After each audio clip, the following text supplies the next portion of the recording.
ते नाना पटोले आहेत. नाना, राहुल गांधी यांनी जे वक्तव्य केलं त्यावरून विरोधक सध्या आक्रमक झालेले आहेत. संपूर्ण राज्यभर आंदोलन होत आहे, काँग्रेसचंही आंदोलन होत आहे.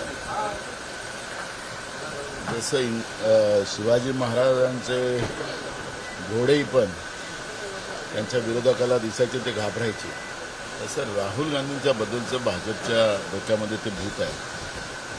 राहुल गांधीजींनी जे बाबासाहेब आंबेडकरांची लाईन होती, जे संविधान आपले घटनाकार आहे, संविधान ज्यांनी लिहिलेलं आहे, त्यांनी पण तेच म्हटलेलं आहे की जेव्हा समानता येईल त्यावेळेस आरक्षण व्यवस्था संपली पाहिजे. हे बाबासाहेब आंबेडकरांची लाईन आहे. राहुल गांधीजींनी त्या ठिकाणी भूमिका हीच मांडली की अजून आमच्या देशामध्ये ती समानता आलेली नाही आणि अशा वेळेस आरक्षण संपायचं कुठलं कारणच नाही आणि 50% जी मर्यादा आहे ती ओलांडली गेली पाहिजे आणि सगळ्यांना न्याय मिळाला पाहिजे, ही भूमिका राहुल गांधींनी मांडलेली आहे. पण ह्या आरक्षण विरोधी व्यवस्था जी आज केंद्रात आणि राज्यात बसलेली आहे त्या व्यवस्थेला काम काही नाही ना. जसं मोदीजी सांगायचे शेतकऱ्यांच्या याच्यामध्ये आंदोलनजीवी, ही भाजपची व्यवस्थाच ही आंदोलनजीवी आहे. आणि दुसरं त्यांचा तो भाजपचा आमदार दिल्लीमधला राहुल गांधींना राजीव गांधींसारखा आणि इंदिराजींसारखा आम्ही मारू अशा पद्धतीचं वक्तव्य केलं. आता मोदी आणि अमित शहा काय शांत आहेत, बोलत का नाही? राहुलजींनी काय बोललेत? राहुलजींनी हे सांगितलं की शीख समुदायाची लोक, म्हणजे शेतकरी आंदोलन जे चाललेलं आहे देशामध्ये, या आंदोलनामध्ये ते लोक आहेत. पण आमच्या देशातले प्रधानमंत्री त्यांना खालिस्तानी म्हणतात, त्यांना आतंकवादी म्हणतात, तेही लोकसभेमध्ये म्हणतात. अशा पद्धतीचं हे जे देशामधलं जे वातावरण आहे त्याबद्दलची चर्चा होती. पण ज्या नरेंद्र मोदींचा जो जागतिक विश्वगुरू करून जो डंका आहे बीजेपीवाले वाजवत होते तो आता डंका राहिलेला नाही. अमेरिकेतही त्यांना आता बोलवत नाही आणि त्यांना कोणीच आता, कारण की ट्रम्पला मागच्या वेळेस त्यांनी नमस्ते ट्रम्प केलं तर त्यांचा नमस्तेच करून टाकला.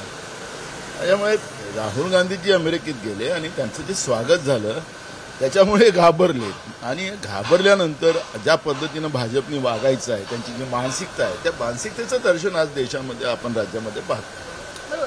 पण त्यांचं असं म्हणणं आहे की राहुल गांधी यांनी जे विधान केलेलं आहे त्याच्यामुळे संविधानाला कुठेतरी धक्का पोहोचवण्याचं काम राहुल गांधी करतायत.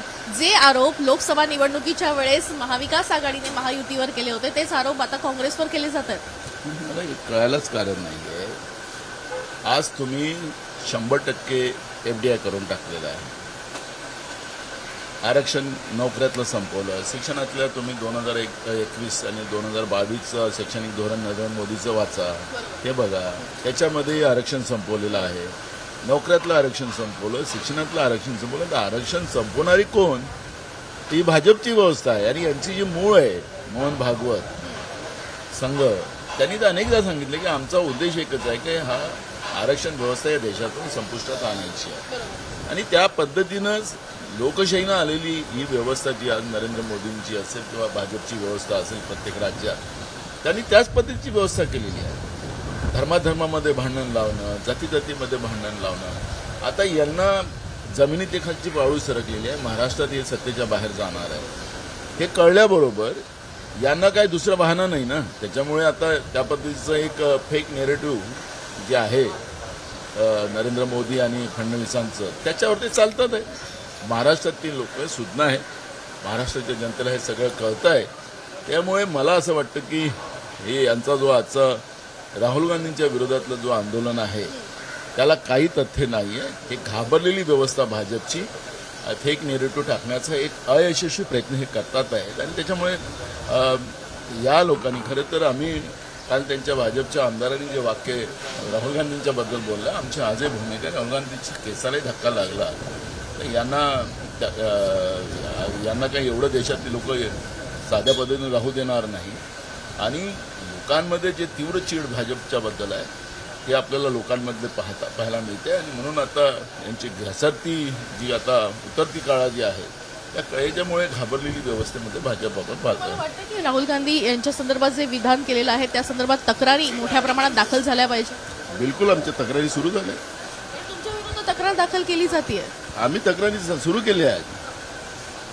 ज्या व्यक्तींनी आमच्या राहुल गांधींच्या बद्दलचं जीवे मारण्याची धमकी जो दिलेली आहे, ज्याच्यात राहुल गांधींनी शीख समुदायाचा सन्मान केलेला आहे. जो नरेंद्र मोदी त्यांचा अपमान करतात आणि लोकसभेत करतात, त्या शीख समुदायांचा सन्मान राहुलजींनी केलेला आहे की उद्याच्या काळात अशी भीती निर्माण हे करतील की शीखांना पगडी पण घालू देणार नाही, अशी परिस्थिती निर्माण या देशामध्ये केली. ज्यांना खालिस्तानी आणि आतंकवादी म्हटलं जात असेल ज्या शीख समूहाला, तर त्याच्यापेक्षा अजून वाईट काय. आणि म्हणून राहुल गांधीजींनी त्यांची भूमिका मांडलेली आहे, शीखांची भूमिका, शीख धर्माची भूमिका राहुल गांधींनी मांडलेली आहे की पगडी आणि त्यांचा कडा हा कायम राहिला पाहिजे, ही भूमिका राहुल गांधींनी मांडलेली आहे. अनेक ठिकाणी ज्या ठिकाणी खरं तर मायनॉरिटी मोठ्या प्रमाणात आहे त्या ठिकाणी भाजपचं मोठ्या प्रमाणात आंदोलन सुरू आहे. तुम्हाला वाटतं की हे जातीचं जे विधान आहे किंवा आरक्षणाचं विधान आहे त्याचं कुठेतरी राजकीय वापर आता केला जातो?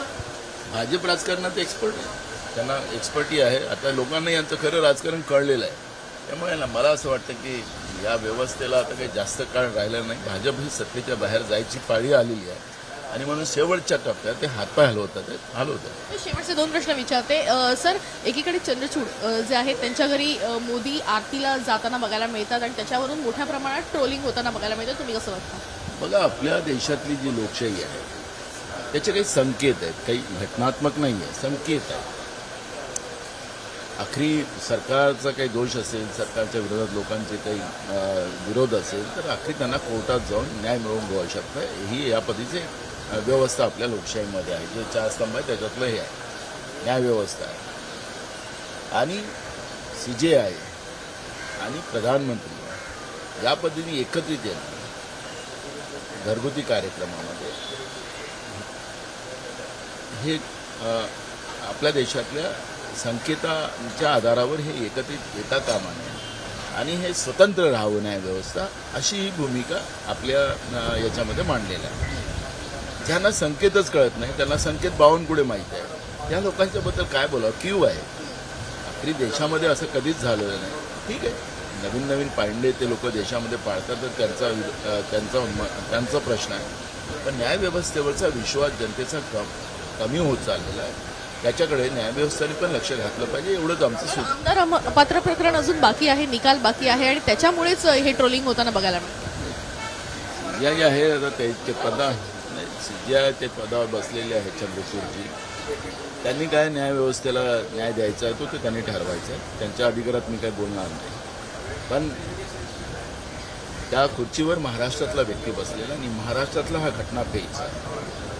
आणि शेड्यूल 10 प्रमाणे पक्षांतर विरोधी कायद्यातले जे काही प्रावधान घटनेमध्ये दिलेले आहेत त्याचा योग्य वापर चंद्रचूडजी करतील असं मला वाटतं आहे.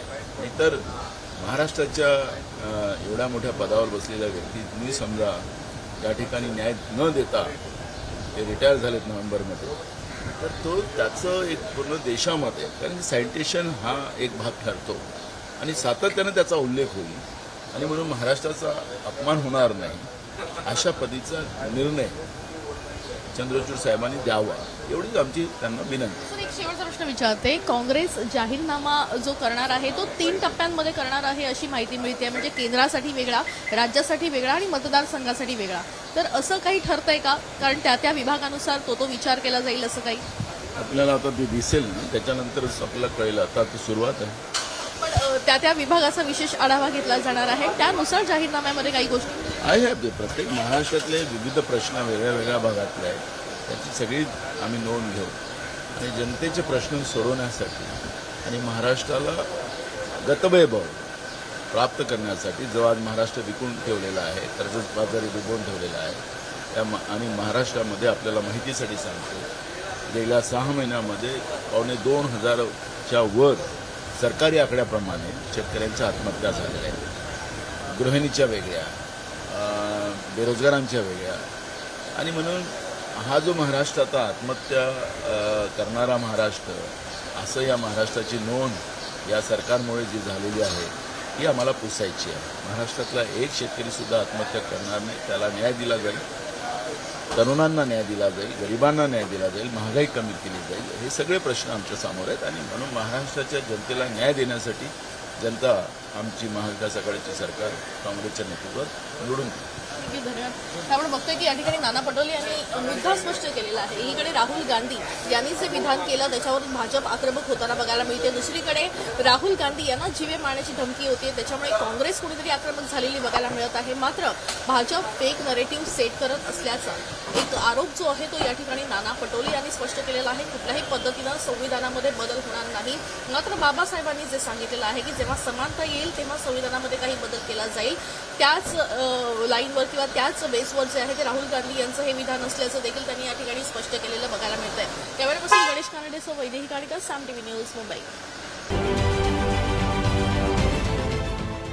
देश विदेशातील प्रत्येक घडामोडींचे लाईव्ह अपडेट मिळवण्यासाठी आता साम टीव्हीच्या सर्व सोशल मीडिया प्लॅटफॉर्मला लाईक, फॉलो आणि सबस्क्राईब करा. तसंच सर्व नोटिफिकेशनसाठी बेल आयकॉन प्रेस करायला विसरू नका.